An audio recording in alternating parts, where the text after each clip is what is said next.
Canberra has employed the use of Microsoft SQL Server databases in its full suite of Apex software platforms. It is very important to keep a backup of your database in a secure location where it can be recovered.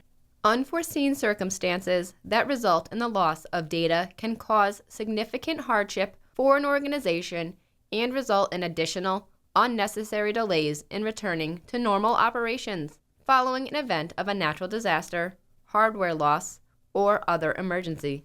In this Mirion do-it-yourself video, we will help walk you through the steps on how to restore a backup of your Microsoft SQL Server database. First, navigate to Start, Programs, Microsoft SQL Server 2005. Your version may be different, but all versions are similar.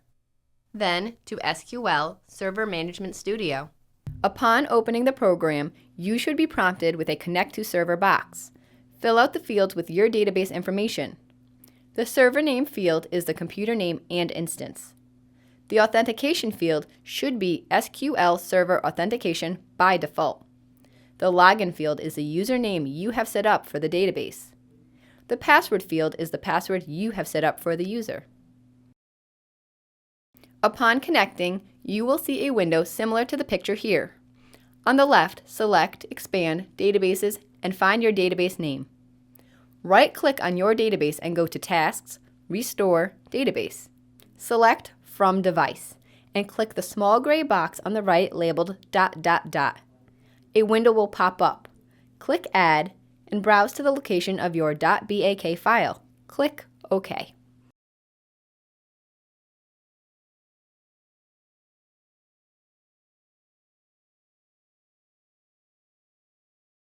Check the checkbox under the column Restore, next to the database information in the bottom pane.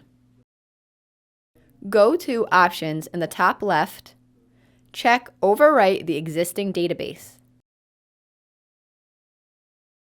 Click OK to begin the database restoration.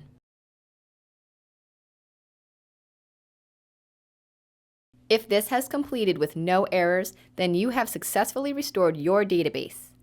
If the backup did not complete successfully, then write down any errors and please do not hesitate to contact our technical support team. For further assistance, please call 1-800-255-6370.